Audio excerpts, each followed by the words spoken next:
Glad to stay with us. And yes, this is the moment you have been waiting for. Personal Finance with Charles Fakro. Good to have you join us again today. Good morning. Good morning. It's a lovely Monday morning. You can say that again. You guys are looking so fresh, and that's Thank you. Yeah. Did I get it done? We're trying to be like you, So what do we have for today now? Well, I guess we're continuing from where we stopped on Friday. That's a ratio analysis for personal finance. Okay, I see. Ratio analysis for personal finance. Yeah. Yes, as we were discussing that yesterday, the Holy Spirit ministered to me. Oh. Yes. Okay. When you're talking about finances, you cannot rule out some help from on high. Okay. And the Holy Spirit said, yes, that is a good topic you are discussing. Oh, wow. Because it has become a problem. Finance experts, most of the time, don't want to apply those ratios to themselves. But they are quick to apply those ratios to big corporations. And when they want to advise you to buy the shares of this company and that company, they do all those ratio analysis. And they begin to tell you, this is the solvency ratio, this is the investment ratio, this is the earning per share, And you begin to say, oh, these guys are very smart. It's sweet talking. But when it comes to their own personal finance, they don't apply it. The question is why? Yes, what did you ask the question? I guess you already why? Exactly. That was you it. started Why? that already. Yes, because they don't see the need. Why wouldn't they see the need? If they see the need for big corporations, Okay, what makes them think it will be useful for them? Because they don't actually know the benefits when we are talking about personal finance. Well, People look at personal finance as something is personal.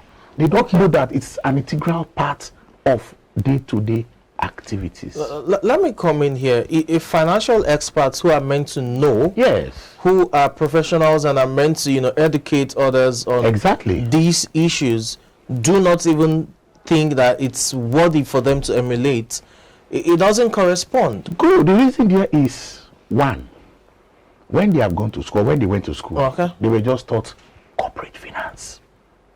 Okay. Okay. And corporate finance is totally different from personal finance. However, some of the principles of corporate finance can be It's applied. binding on personal Can be finance. applied. Okay. So even these ratios we are talking about, there is a slight difference the way we use it in personal finance and when it comes to corporate finance.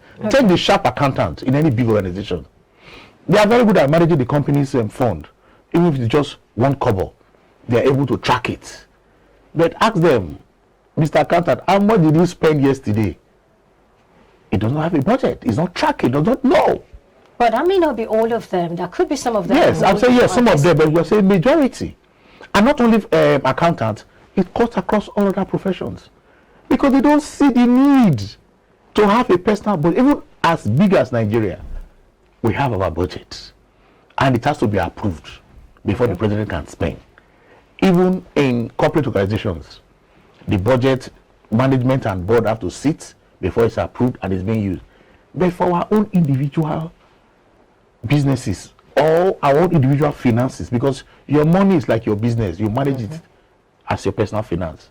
We don't see the need to sit down and create a budget. All right, let's talk about these ratios. Yes. I remember we were talking about, what was it we were talking about last week that dragged for a while? Okay, the net worth, expected net worth, yes. Yes. So, Okay. like I said again, these are suggestions. Okay. And when you have those ratios, you calculate them. Just as in corporate finance, you're expected to look at other issues involved before taking a decision.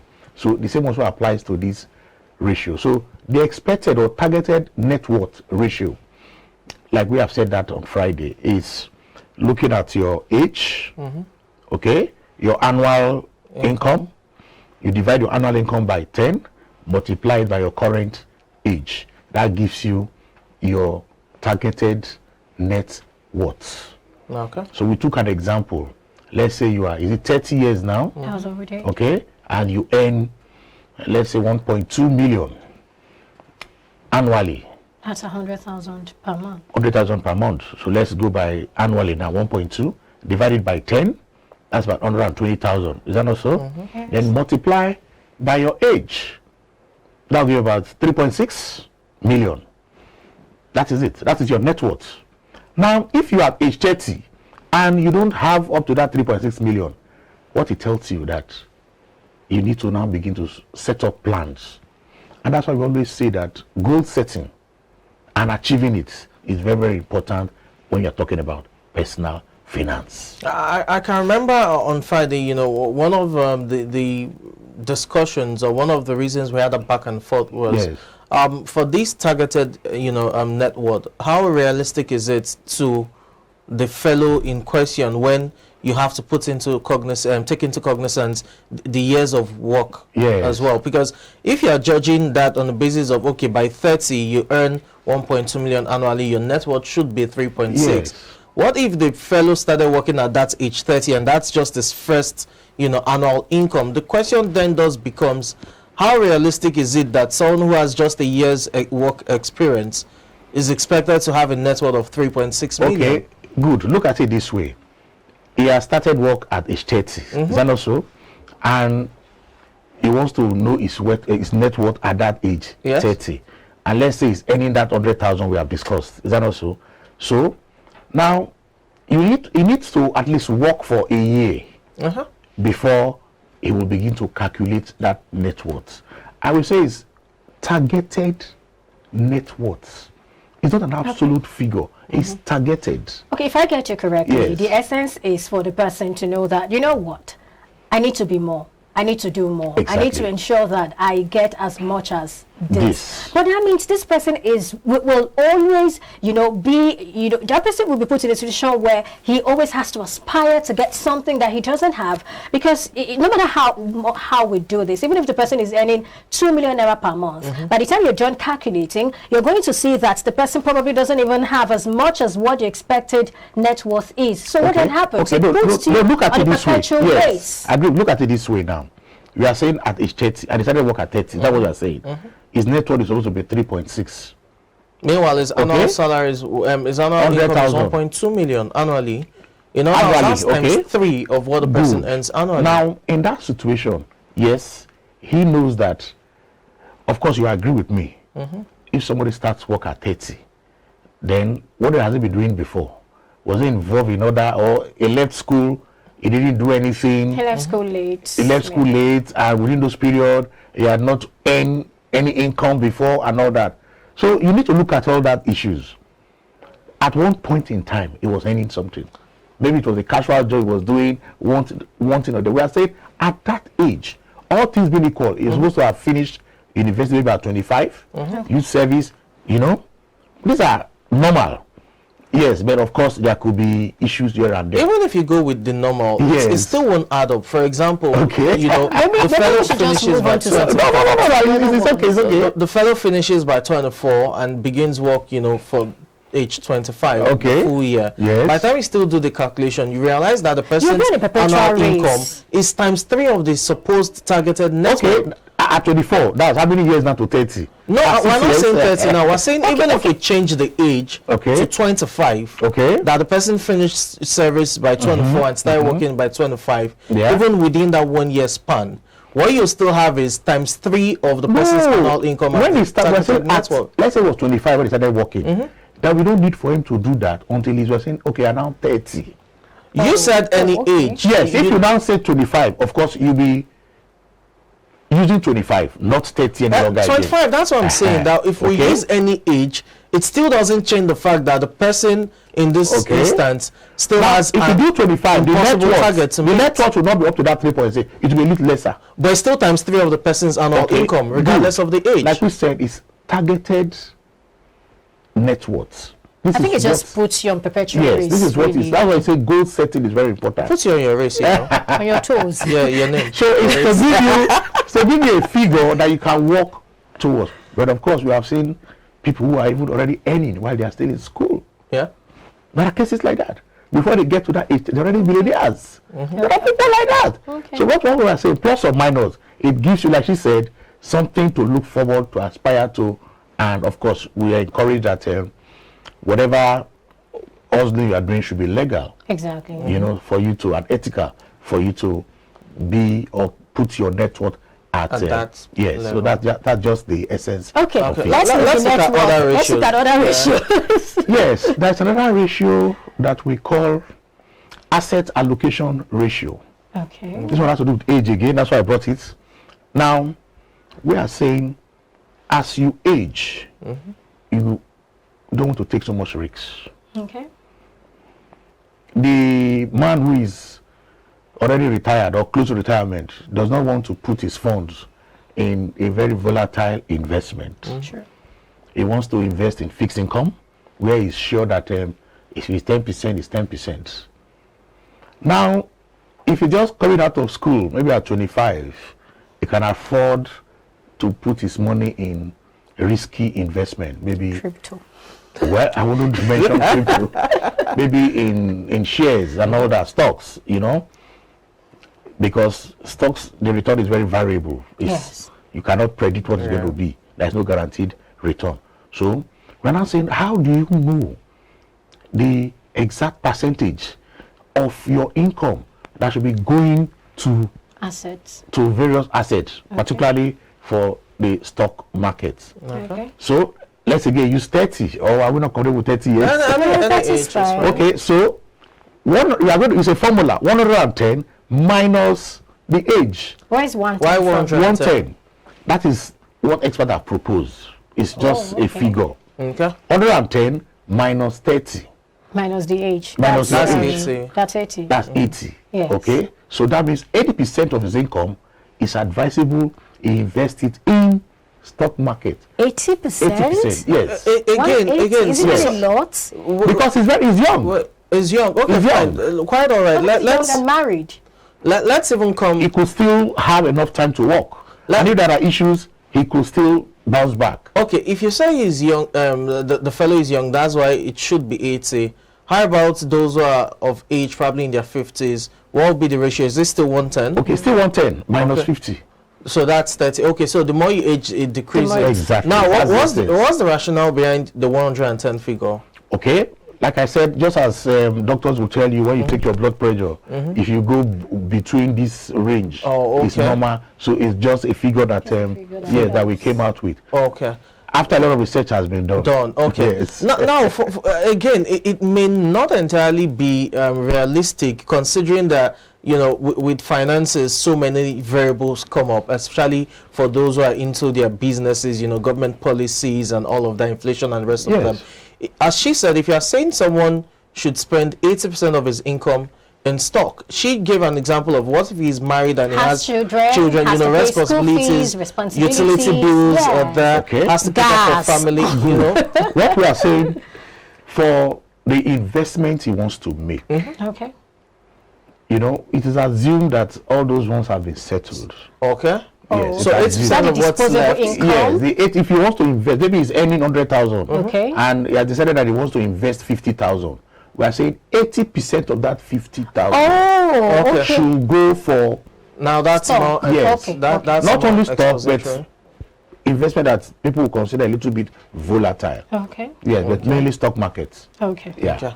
So 80% of whatever is left to Yes. save or That's at that invest in. age. At that age. At that Okay. age. Now, the essence here is at that age, you can afford to take a lot of risks because you are still very young. Yeah. And if all the investment is wiped out, of course, he's young, he can still bounce back, he can still look for a May job. not be wiped out. Well, not No, we everyone have bounces seen, back. during the meltdown, we have seen investments. Definitely. The share price of a particular company was doing about 72 naira, but it came down to as low as 10 naira.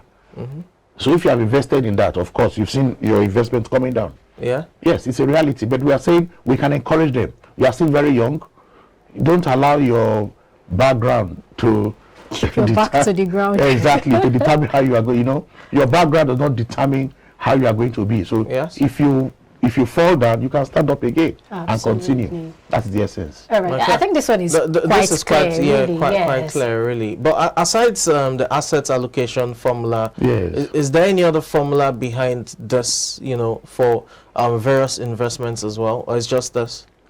Just this. Okay. But we advise that once you are doing an investment, of course, always consult with the experts because they'll be in a better position. However, all these ratios we have mentioned, you can see an elderly person who believes that they want to take risks.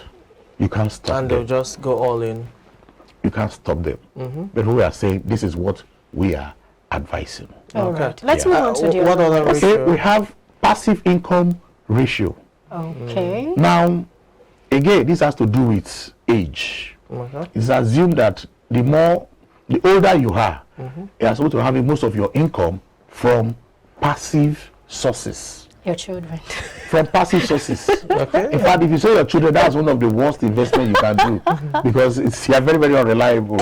They'll tell you they have their own life to live. I know, right? Okay, so passive. Take somebody who is 50 years old Okay. and is getting 100% of his income from paid employment. Then it's not good because as you age, because for passive income, you don't need to wake up at 8 o'clock. You don't need to struggle. You don't need to do anything because it is passive. It is an investment you have done earlier. The returns are just Coming Coming in. So we advise that the earlier you start, the better for you.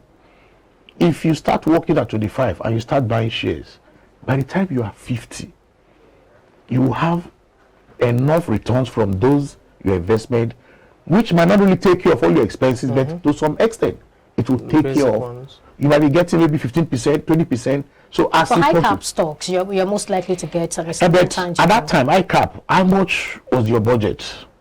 What were you earning for you to invest that an amount of money? And of course, you know, if you are invested in the capital market, of course, like we said, it's very variable. Yes. If you take a 10-year analysis of people who are invested in the stock market, you will see that if they have about 5 stocks in their portfolio, not all the 5 stocks will do very well. Some will even give them negative returns, yeah. while some will give them positive return. And that's why they advise you diversify your portfolio. Okay. Yeah. That's quite understandable. Okay. Yeah, you've not told us how to calculate the passive income. I think you started talking about it, but you've not told us how for you to to calculate your passive income, like we said, as you age, you should have at least, I'm using that age 50, at least 25% of your income should be passive. Okay. 25% should be passive. Okay.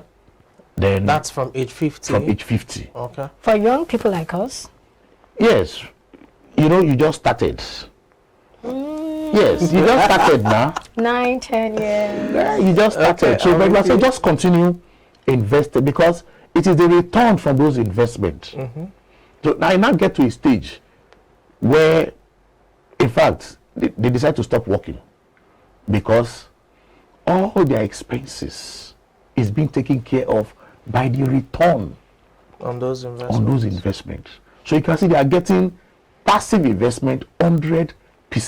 Talk to us about these investments, really. What are the available options? You've talked about the capital market. Yes. You mentioned stocks. Is it just stocks? And then I think you also mentioned fixed income. Let's understand, these Well, instruments. maybe that will be a subject for another discussion because we look at how the financial market works. You know, But we can just touch on some of yes. You have the money market. It's not only about the capital market. You have the capital market, which we have just mentioned. Yes, why we always mention the capital market because it's one simple investment anybody can do. You just get a stockbroker that's reliable, and you say, okay, I want to adopt a strategy of naira cost averaging, and say, okay, as I take my salary 100,000, I want to be investing maybe 15% of it on the stock market, and that's 15,000 naira on a monthly basis. So you can see you don't disturb yourself. You go about doing your normal job, and of course you are investing. In fact, you can even have an automatic checkout account. Yes. As your salary comes in, bam, it's transferred to the broker, and they are investing for you. All they need to do is, after investing, they send you your document to see that they have bought this amount of shares for you, and it goes and goes on a monthly basis, and before you know what, you have invested so much. That's true, and then the returns will be more tangible. Exactly. However, if there are other investments, maybe probably want to invest in somebody's small scale business, you know the kind of risks you are taking. Okay, or you want to say, okay, instead of me being part owner of your business, I want to loan you. And I say, okay, I'm giving you this amount of money. This is my return, 10% on the yearly basis or on monthly basis as agreed. Then of course, If that person does not do well, of course, your money That's too a risk. will not. That's a risk you are Definitely. taking. So you must be willing to do what we call your risk appetite. You should know the level of risks You can that you take. can take. Per time. Yes. I think this is a good place to end the conversation Yes. for today. Thank you so much, Thank you Charles so much. Fakruha, for Well, coming on before the show. we finally round up, yes, people have been talking, and on Saturday I was in a function where I spoke to young people about managing your finances during the recession. We have been told that most economies in the world are going into a recession. recession, yeah. Inflation rate is high. So how do we prepare ourselves as young people to manage our finances during recession? Maybe you give me that privilege to discuss that topic tomorrow. All right, then, no problem. Thank you so much. Thank you. All right, we'll take a break now. When we come back, the conversation continues. This is iBrand Daybreak. Stay with us.